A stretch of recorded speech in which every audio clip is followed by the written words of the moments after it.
Энергосбережение и повышение энергетической эффективности в Коми обсудили на заседании постоянной комиссии по вопросам жилищно-коммунального хозяйства в Госсовете Республики. Встреча прошла накануне весенней сессии, а потому коснулись на ней и законопроекта, который парламентарии Коми рассмотрят уже в этот четверг. Подробнее Ксения Лосева. Рациональное использование энергетических ресурсов уже не про будущее, а про настоящее. Для населения это сокращение коммунальных расходов, для региона экономия ресурсов, для экологии ограничение выброса парниковых газов в атмосферу, а для энергетических компаний снижение затрат на топливо. Несмотря на то, что по итогам 2020 года Коми заняла 5-е место в национальном рейтинге по энергоэффективности, динамика количества реализованных проектов за счет средств энергосбережения все же снижается. Так, например, контракты на замену наружного освещения были заключены только в 6 муниципалитетах республики.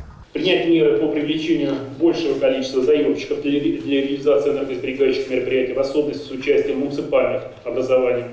Активизировать работу по информированию различных категорий потенциальных заемщиков о возможности льготного финансирования энергосберегающих проектов, в том числе путем участия самого Центра в помощи разработке таких проектов. Один из важных вопросов встречи – внедрение в республике льготных тарифов на электрическую энергию. С этого года изменения федерального законодательства предполагают установление платы для потребителей дизельных электростанций на новом экономически обоснованном уровне. По расчетам, для некоторых жителей отдаленных населенных пунктов в нашем регионе цена за единицу может увеличиться сразу в несколько раз по сравнению с прошлым годом. Чтобы потребители не ощутили на себе эту дополнительную финансовую нагрузку, планируется ввести изменения в республиканский закон.